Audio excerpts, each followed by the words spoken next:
For almost all of human history, something like 99.9% of it, we lived in small, traditional societies. Our whole world, with its states and cities and smartphones, it's just this tiny, tiny little blip on the radar. So it makes you wonder, right? What can we learn from the thousands of other ways humans have successfully organized their lives?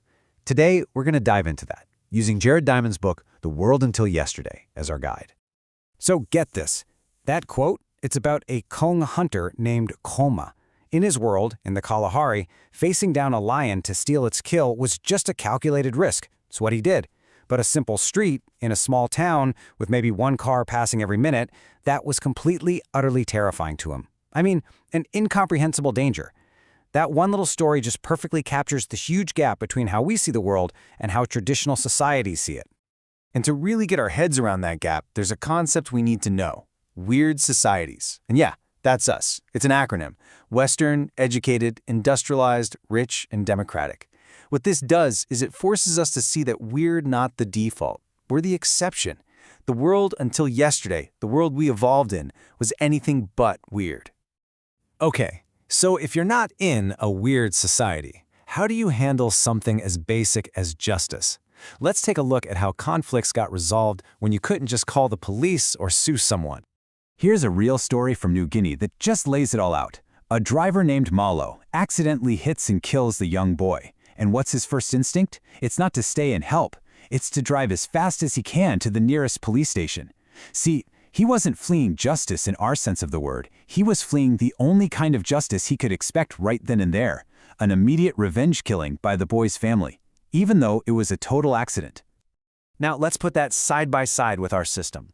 In New Guinea, the main goal for the community was emotional healing, reconciliation, and some kind of compensation to restore social balance. But in the U.S., the state takes over. Its job is to prosecute a crime based on its laws.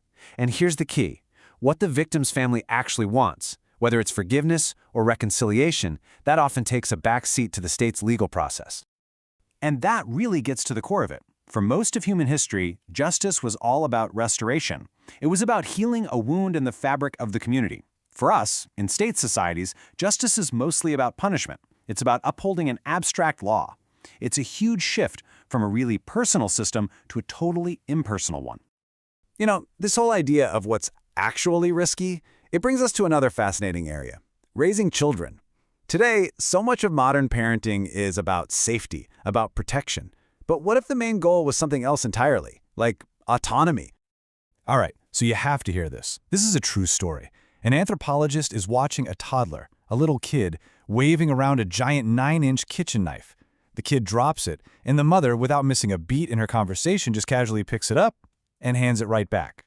Now, to our weird minds, that sounds like absolute madness, right? Horrific parenting. But there's a totally different logic at work. And that logic is all about autonomy. The core belief is that children are responsible for themselves, and that the only way they can truly learn is through direct experience. Yeah, even painful experience. This way of thinking fosters incredible self-reliance and a deep intuitive understanding of their environment. In these societies, it wasn't uncommon for adults to have burn scars from childhood, but those weren't seen as signs of bad parenting. They were seen as lessons learned firsthand. And this idea, this theme of being built for one world but living in another, man, it really hits home when we talk about our own health. Our bodies were literally forged in the world until yesterday, but we live in the world of today. And that creates a really dangerous mismatch between our ancient biology and our modern lives.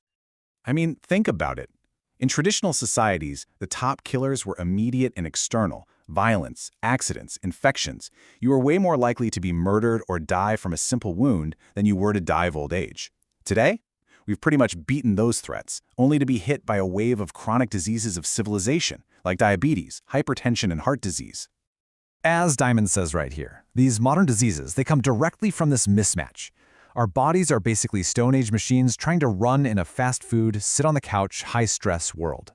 And frankly, they just aren't built for it. Want a perfect example? Look no further than the thrifty genotype hypothesis.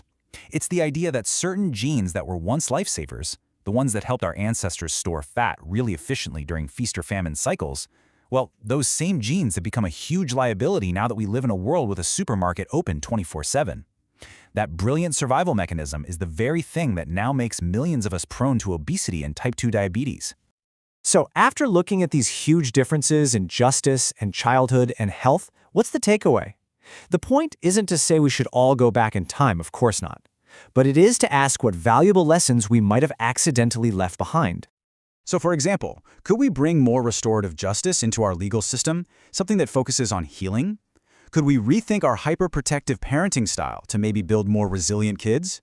We could definitely learn to value our elders again, not as burdens, but as these vital libraries of wisdom and experience. And maybe the biggest one of all, we can work to rebuild those deep, real, face-to-face social bonds that have been the bedrock of human society forever. Now, I gotta be super clear here. This is not about romanticizing the past. Life back then was often short, incredibly violent, and just brutal. The goal is to be selective. It's about looking at the thousands of natural experiments and how to be human and seeing what useful bits and pieces we can adapt for our own, very different world. Look, there's no question that we live longer, safer, and more comfortable lives than at any point in history. The benefits of our modern world are absolutely undeniable. But this whole journey leaves us with one really important question to think about. In gaining everything that we have, what essential parts of being human might we have lost in the trade?